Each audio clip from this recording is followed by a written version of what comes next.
बघा असं आहे की ते एक म्हण आहे की नाचताना आहे अंगण तेढा आणि त्याच प्रकारे विजय वडेट्टीवारजींची दशा दिसते म्हणजे त्याच प्रकारचं वागणुकी ते करतात आहे स्वतः त्यांचं ते आपल्या प्रदेशाध्यक्ष किंवा पक्षसृष्टीचं ऐकत नाही आणि त्यांचं कोणी खाली त्यांचे नगरसेवक त्यांचं ऐकत नाही आणि कुठेतरी जनतेने त्यांना आशीर्वाद देऊन काँग्रेस पक्षाला मेजॉरिटी देऊनसुद्धा सगळ्यात मोठा पक्ष करूनसुद्धा हे तिथे त्या महानगरपालिकेमध्ये चंद्रपूर महानगरपालिकेमध्ये सरकार स्थापन करू शकत नाही ही फार लाजिरवाणी गोष्ट आहे. आणि दुसरं आणि म्हणूनच जनता या लोकांना मतदान करत नाही आणि त्यांना माहीत असते की यांना मतदान केलं यांना बहुमत दिलं तरी हे सरकार स्थापन करू शकत नाही किंवा हे व्यवस्थित कारभार चालू शकत नाही. यांची आपसी भांडणंच इतके आहेत की ते कधीच संपणार नाही आणि कधी संपत नाही.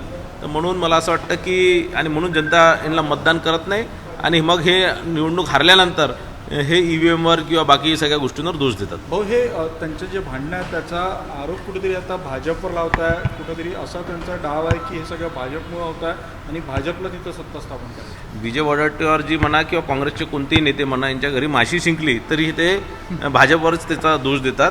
तर मला असं वाटतं की यांना स्वप्नात ती भाजपच दिसते आणि ते दिसली पाहिजे. भाऊ उत्तर दिलेली आहे भाजपही तिकडे सत्ता स्थापनेचा दावा करतोय तिथे 100% भारतीय जनता पार्टीची सरकार येणार भारतीय जनता पार्टीचाच महापौर होणार हे मी आपल्याला सांगतो. आणि या दोघांचे ज्या प्रकारे भांडणं आहेत आणि इतरही ठिकाणी ज्या यांच्या गटागटामध्ये विभाजलेली काँग्रेस आहे त्यांचे हाल आणखीन याच्यापेक्षाही खराब या महाराष्ट्राची जनता करणार आहे. समीकरण जुळून येत आहे भाजपासाठी सगळे चंद्रपूरमध्ये. नाही मला असं वाटतं हेच समीकरण जोडण्यासाठी दोन्ही नेते प्रयत्नशील आहेत. मला वाटतं तिथे वेगळा एखादा गट तयार होणार आणि त्याचा निश्चितच ते कुठेतरी सत्ता स्थापनेसाठी किंवा एक स्थायी महानगरपालिका सरकार देण्यासाठी निश्चितच तोही गट कुणाकडे तरी दुसरीकडे जाऊ शकतो. भाऊ दोन्ही शरद पवार साहेब फार प्रगल्भ नेते आहेत. त्यांना महाराष्ट्राचं अनेक वर्षापासून त्यांना पूर्ण अभ्यास आहे आणि मला वाटत नाही की शरद पवार साहेबासारखा नेता डुबत्या जहाजात बसणार. कारण महाविकास आघाडी आणि शिवसेना म्हणजे उभाटा हे डुबतं जहाज आहे. याच्यावर मला वाटत नाही की पवारसाहेब बसतील. मला असं वाटतं पुढे मागे तेही आमच्यासोबतच महायुतीमध्ये येतील. यांना क्लीन चिट मिळालेली आहे भुजबळ यांना सदन घोटाळ्यामध्ये वडेट्टीवारांचा आरोप आहे की सत्तेत गेले की सगळ्यांना क्लीन चिट मिळते.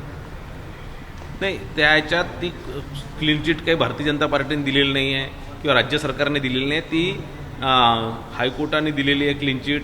ती त्या विभागाने क्लीन चिट दिलेली आहे आणि ही अनेक वर्षापासून ही केस कोर्टामध्ये सुरू होती आणि त्याचं पुरावे नसल्यामुळे किंवा जेही तथ्य कोर्टापुढे मांडल्या गेल्यामुळे डिपार्टमेंट मांडल्या गेल्यामुळे त्यांना क्लीन चिट मिळालेली आहे. याच्यात कुठेही राजकीय प्रत्येक गोष्टी मी तुम्हाला सांगितलं की विजय वडेट्टीवार झोपेती त्यांना भारतीय जनता पार्टीच दिसते.